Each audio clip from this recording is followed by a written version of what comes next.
So this is a long-term review of the Fstop camera backpacks.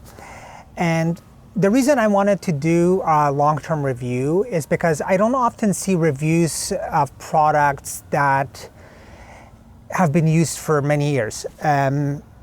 Because obviously reviewers, your typical reviewer, they will get something from a company, try it out for a few days, see if it's good, and then move on. And the product never gets stress tested.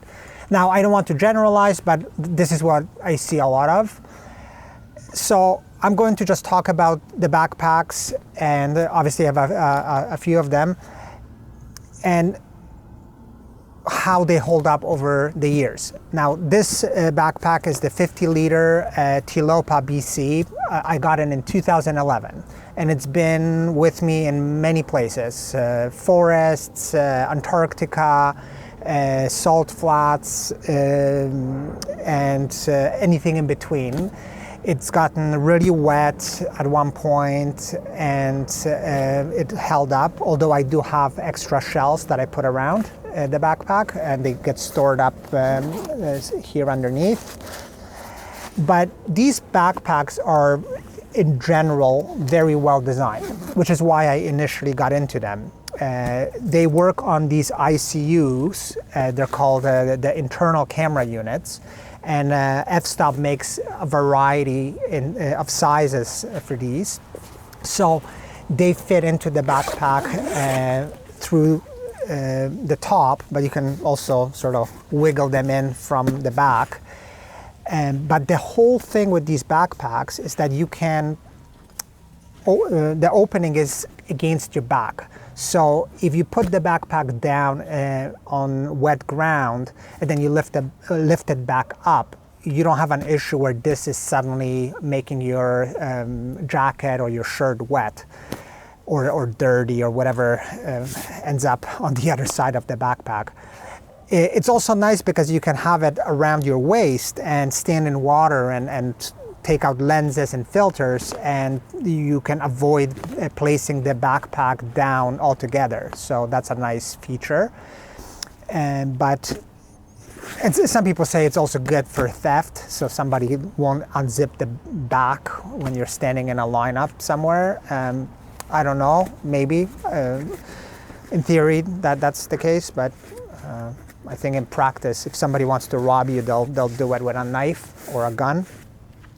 Anyway, so in this case, I have a medium unit in here, and this one will fit 2 camera bodies. Right now I have an A7R5 in here, but oftentimes I can, when I'm traveling, on my last trip, I had a Hasselblad X2D, 2 lenses, and an A7R5 with the 24-70 lens.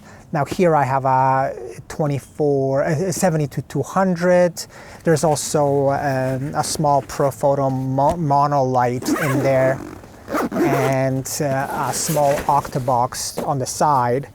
And on the other side, I typically fit a small tripod, although a bigger one can fit as well. I have one of the medium size, really right stuff tripods with a sizable head, and it still will fit in on the side here. And when I'm traveling with like a slightly bigger camera, for example, in this case, that's the bigger ICU. And also it will fit into this backpack. Now, you don't have a ton of room after, but for a day hike, for example, even if you're going remote, where you're walking for 8 hours, you can still have a jacket, and you can still have some food. And now this one is obviously like a bigger camera, which I use less frequently now. It's a Pentax 645Z, but it still has some benefits.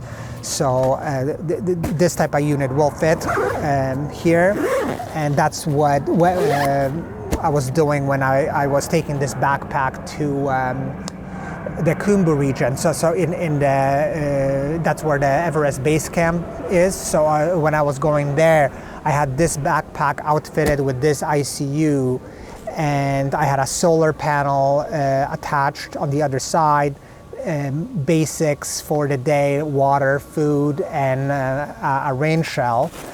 So you can attach stuff externally to the packs as well via these straps. I think they call them the gatekeeper straps. So they clip on, and you can shuffle them around and get various attachment points. So that's also well designed. Anyway, so this backpack has been through a lot, and in general, over the long term, what has happened is twofold. For example, if you look at these areas, actually on the other side, if you look at these areas, there is some browning that's starting to happen, and this is starting to detach. And I wouldn't trust this backpack in heavy rain at this point. And then the biggest thing is, if you look at this material, it's sort of this rubberized stuff. Now, here it's held up fairly well. There are some holes in it, and I think it's starting to crack, see? Now, at the bottom, it's all starting to peel off.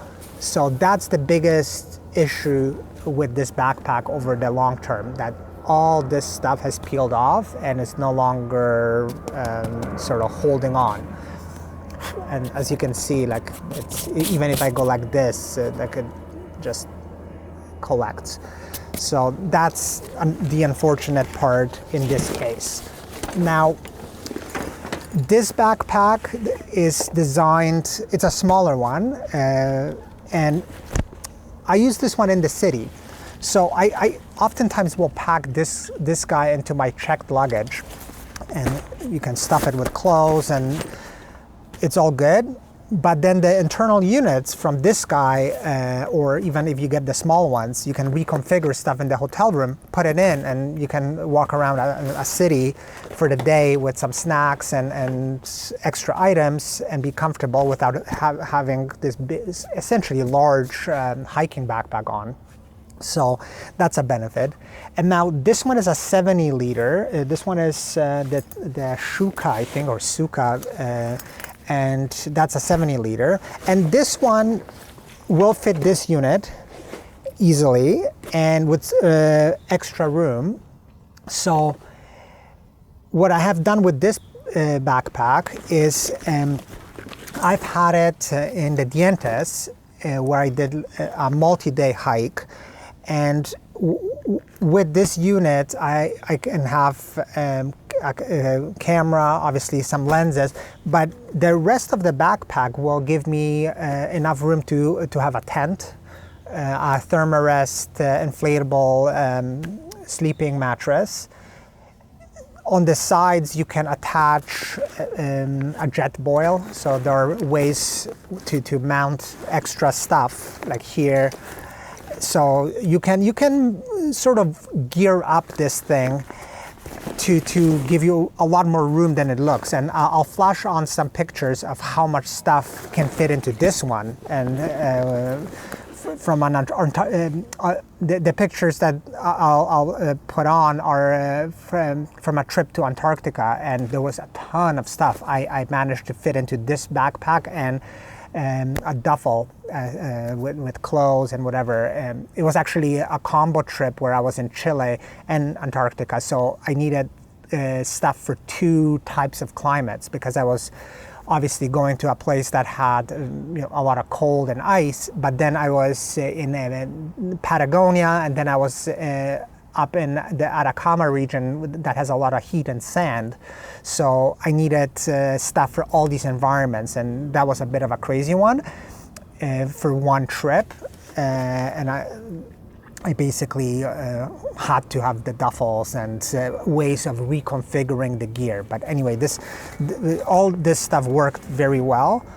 And now the bigger one also has these Velcros here, and they can add extra room. You can sort of fatten it up where it's like broader. But with this one, as you can see, the Velcro is also starting to come off. So some of the support parts for these backpacks over the long run start to peel off. And this one is also unfortunate. Like, it's still holding on, and it's not a mission critical item. It's just not as nice when you can't close it anymore. But at least if it totally stops functioning, it will just be the broader configuration for fitting more stuff in. So that's about it. So that's my take on these guys. I think they're still great backpacks, and I love the way they feel on my back. I'm never fatigued, even if I have it on for multiple days. So any backpack that will do that is great, because you don't want anything that's uncomfortable and makes you just tired just by wearing it, because you already are being physical in whatever environment you're in. Anyway, that's it for now. That's all I have to say about these guys, and I'll see you in the next one.